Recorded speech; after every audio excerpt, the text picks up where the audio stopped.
Uskotko alieneihin? Mitä niillä voidaan tehdä? Myrkyttää ihmisiä. Suostuisitko ottamaan lähimaksusirun käteesi? Minä haluan käteistä rahaa. Oletko huomannut rokotteiden haittavaikutuksia itselläsi tai lähipiirissä? Isästä on tullut ihan vitun tyhmä. Uskotko, että säänmuokkaus on mahdollista keinotekoisesti? No varmaan sekin on mahdollista, en ole miettinyt. Moro! Ollaan tänään Joensuussa ja kysytään jengiltä vähän, että mitä mieltä ne on erilaisista asioista, mitä tapahtuu maailmalla. Ja mulla on tällaisia kysymyksiä täällä luurissa. Nää ei ole ite mun keksimiä kysymyksiä. Nämä kysymykset on mullekin ihan täys yllätys. Mennään kattoo, että miten tää homma menee. Kenen kanssa on täällä? Eero. Akseli. Roni. Santtu. Veikka Lehikoinen. Eeppu. Peetu. Oletko nähnyt taivaalla kemikaalivanoja? No, minä niitä suihkareiden jättejä nähnyt taivaalla. En. Tiedätkö mitä ne on? En. Mitä ne on? Lentokoneen perässä on semmosia vanoja, jotka jää taivaalle ja niistä tulee pilviä. On. Niitä en oo kyllä nähnyt. Et siis tiedä mitä ne on. En seuraa taivasta oikeastaan. No en kyllä koe näkeenen. Tiedätkö mitä ne on? No en tiedä. En ole nähnyt. Tiedätkö mitä kemikaalivanat ovat? No en kyllä tiedä. Olen. Mitä niillä voidaan tehdä? Myrkyttää ihmisiä. Ootko huomannut niiden vaikuttavan itseesi tai läheisiisi? Olen. Millä lailla? Olen ihan vitun kuutamalla koko ajan. Oot ihan vittu kuutamalla koko. Mitä sä luulet, että ne vaikuttaa ihmiseen? Ota siihen meistä kukaan. En tiedä, eikä kyllä kiinnosta. Eikä kiinnostakaan. Okei. Uskotko, että kuuhun on laskeuduttu? Kyllä uskon. Uskot? Okei. Miksi uskot näin? No. En kyllä tiedä. No, 50-50, kyllä siihen melkein voisi uskoa. Uskon, joo. Pakko uskoa, että jotenkin se tieteeseen perustuu, että sinne on oikeasti laskeuduttu. Uskot? Joo. En usko. Kuuhun ei ole laskeudettu koskaan. Miksi ei? Se on ihan täysin feikattu asia. Ja siitä on monta teoriaa, että se on feikattu. En. Et usko. Miksi et usko? No koska se on vain elokuva. Oh. Eli Stanley Kubrickilla ei ole mitään asiaa tähän kuuhun laskeutumiseen. Venäläisethän sinne kerkesi ensin. Niinhän ne väittää joo. Uskotko alieneihin? Kyllä mä uskon. En tiedä, ehkä. Uskon, että kyllä maapallon ulkopuolella on elämää, että ei voi olla niin, että me ollaan ainoa täällä. Että tavallaan joo. Onko sulla omakohtaista kokemusta alieneista? No ei oo, mutta tuo universumi aika iso paikka. Onko sulla henkilökohtaisia kokemuksia mistään kummallisista taivaan kappaleista? Ufoista tai tällaisista kummallisista valoilmiöistä? Valoilmiöistä on. Okei, minkälaista oot kokenut? No revoontulet. Joo. Uskot niin? Minkä takia niitä on olemassa? Kerran kun tultiin jostain räjästä kautta, niin oli taivaalla semmonen sininen juttu. Okei, sininen juttu oli taivaalla. Uskon. Kyllä, kyllä. Ootko nähnyt taivaalla lentäviä kummallisia taivaan kappaleita, joita et tiedä, mitä vittua noi on? Niitähän näkyy viikoittain. En usko. Et usko alieneihin. Minkä takia et usko? En oo nähnyt sellaisia. Et oo nähnyt sellaisia. Se on mielenkiintoinen, aina mukava ajatella. Jos siellä jotain niin jännää tuolta avaruudesta löytyy, niin se on joko kuollut tai se on vasta tulossa tai sitten me ollaan yksi.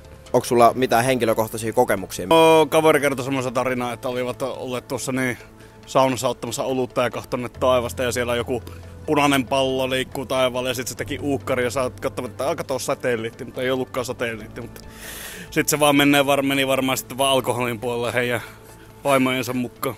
Mitä eri keinoja mielestäsi käytetään kansanhallintaan? Mediallinen aivopesu. Varmasti propagandan kautta jollain tavalla tiedotusvälineillä yritetään meihin vaikuttaa. No uskonnothan on tapa hallita ihmisiä myös. Mainonta. Markkinointi. Jotain propagandaa. Mediaa, somevaikuttamista, informaatiosotaa. Sitten tietyn kaltaista niin kuin, sosiaalista muokkaamista, muun muassa demografioiden muokkaamisella tietyllä alueella, hajota ja hallitse menetelmällä. Uskotko, että mieltä hallitaan mainoksilla, taajuuksilla tai muilla tavoin? Uskon. Sä oot nyt ihan certified foliohattu, niin mun on varmaan aika turhais kysyä näitä loppukysymyksiä. No ehdottomasti. Ehdottomasti. Varsinkin sosiaalisen median kautta. Kyllä. Millä tavalla sosiaalisella medialla hallitaan ihmismieltä? No siellä... No miten mä nyt selittäisin?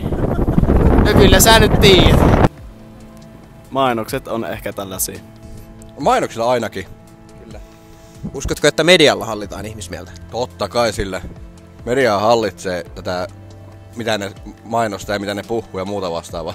Ootko huomannut koronarokotteiden haittavaikutuksia itselläsi tai läheisillä? En oo ottanut yhtä. Et oo ottanut yhtä. Kusetusta. Ootko huomannut läheisillä haittavaikutuksia? En. En oo itellä koskaan ottanut, mutta on läheisillä huomannut. Oot huomannut? Kyllä. Okei. Onks jotain radikaaliakin kokemusta? Isästä on tullut ihan vitun tyhmä. En ole! Et ole huomannut. En oo havainnut, ainakaan omasta mielestäni, mutta... No, parilla lähipiiriläisellä kyllä. En tiedä kuka on ottanut koronapiikeet, en osaa sanoa. Oletko ottanut koronarokotteita? En, enkä ota. Miksi et? Ensinnäkin korona se tuli sille nopeasti, epämääräisesti. Ja koronarokotteet tuli niin saatanan nopeasti.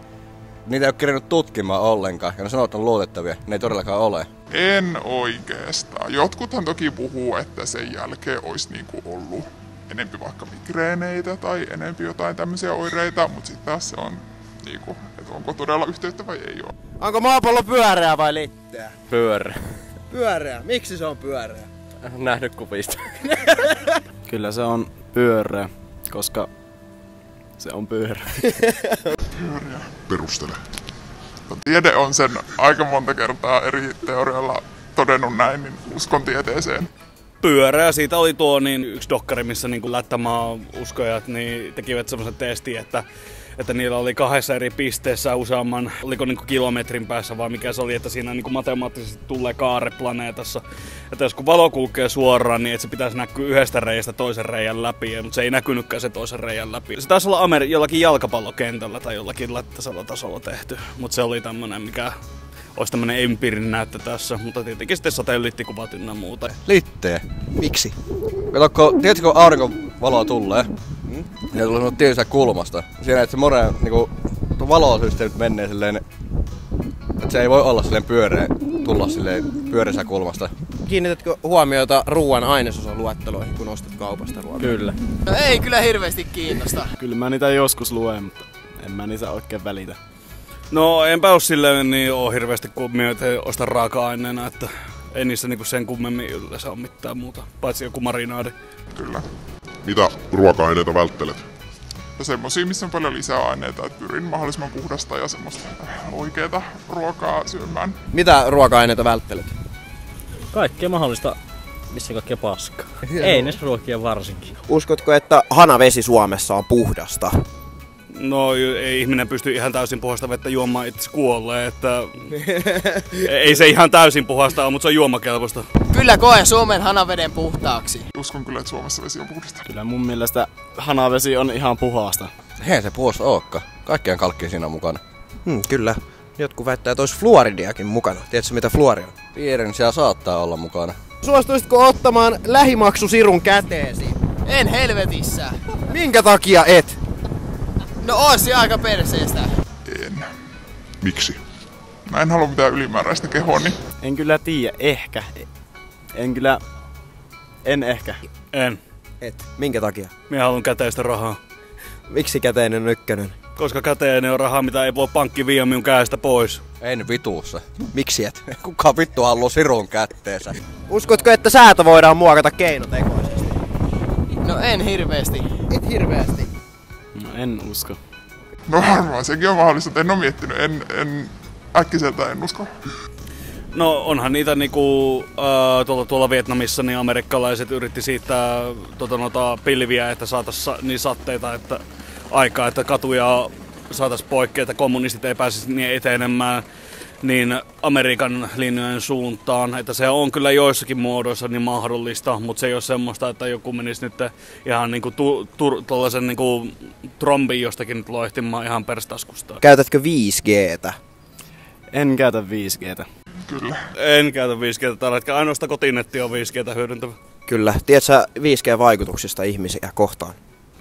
No on niitä myös tullut niitä puheita, että 5G jotakin syöpää ja kaikkea muuta, niin jotain tinafoolihattujuttuja kuuluu. En käytä.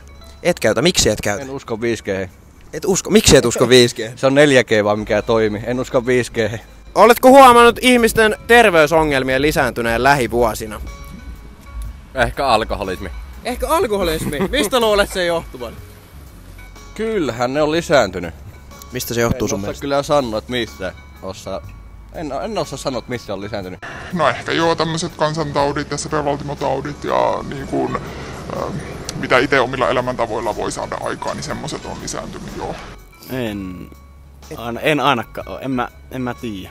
No niin, mulla on ainakin polvet alkaa jumottaa, kun tuli 30 vuotta ikää, että se on eka ainoa nyt tällä hetkellä. Uskotko, että massamediaa käytetään tietoisesti harhauttamaan ihmisiä pois totuudesta? No, en usko. No varmaan osittain joo. Joo, Roma-aikaakin, että antaa ihmisille leipää ja sirkusta, niin ne ei huomaa, kun yhteiskunta murennee ympäriltä. Että kyllä siinä on jotain perää. Kyllä. Mitkä on sinun mielestäsi todelliset ongelmat täällä? No meillä on tällä hetkellä niin tämä valtion talous pitää saada kassaan ja sitten myös niin, tätä niin kuin, ihmisten niin... No paapomista pitää vähentää. Siis tietenkin, että pitää olla turvaverkot ihmisille, mutta sekin, että jos joku ei niin osallistu yhteiskuntaan, niin minkä takia hänellä pitäisi olla mitään oikeutta sitä yhteiskunnasta ottaa poikkeen. Että se on kakku, mitä leivotaan, sitä tahtia kun sitä syyvää. Jos sitä vaan pelkästään syyä, niin sitten pitää vähän miettiä, että mikäköhän tässä nyt ongelmana on. Uskotko, että hallitukset kertovat kansalaisilleen koko totuuden maailman tapahtumista? Eihän ne varmaan koko totuutta kerro, mutta kyllä ne jotain kertoo, mutta ei kaikkea. Ei. Miksi ei? Jolla on eniten niitä informaatiota, voi myös muokata, miten yhteiskunta reagoi ja etenee. Että menee massahysterian puolelle, jos aletaan liian monelle antamaan kaikki informaatio. Vaikka minä olen informaatiovapauden puolella, niin minä ihan sanon, että niin, ihmiset on vitun tyhmiä. Ne tekee tyhmiä päätöksiä. Varmasti salailee, joo. En usko, että kaikki meidän tietoon tulee. Ei kerro. Ei, miksei kerro? Ensinnäkin media sensuroi ihan vituusti noita asioita, mitä maailmalla tapahtuu, jos ne lietsoo asioita ihan vituusti liikkaa. Esimerkiksi just tää korona. Koetko, että koulutusjärjestelmä kasvattaa kriittiseen ajatteluun vai ohjaako se enemmän tietynlaiseen kontrolloituun ajattelutapaan? Omalta kouluajaltani niin muistelen se, että niin opeteltiin niin kuin analysoimaan jonkun verran, mutta se oli kumminkin enemmän sitä, että niin kuin kun koe tuli, niin piti ulkoa muistaa asioita. Kyllä sitä jotain aina painu mieleen, mutta tärkeämpää olisi sille enemmän sitä informaatiokäsittelyä opettajan nuoresta iästä, että sen sijaan, että opetetaan mitä ajatella, niin miten ajatellaan. Ehkä vähän sellaisen ohjattu ajattelu. Ne yrittää sitä, että miten sun pitää ajatella. Pitää olla omaa pää sille, että miten itse ajattelet, eikä sitä, että miten opetella ajattelemaan. No kyllä ainakin nykyopetussuunnitelma siihen panostaa, että kriittistä ajattelua pyritään saamaan lapsiin ja nuoriin, että itse mietittäisiin, miten asiat on. Kiitti, kun katsoit tämän videon. Kommentoi tuohon alle, että mitä kysymyksiä haluat, että kysytään seuraavan kerran, kun mennään ihmiseltä kyselemään vähän salaliittoteorioista juttuja.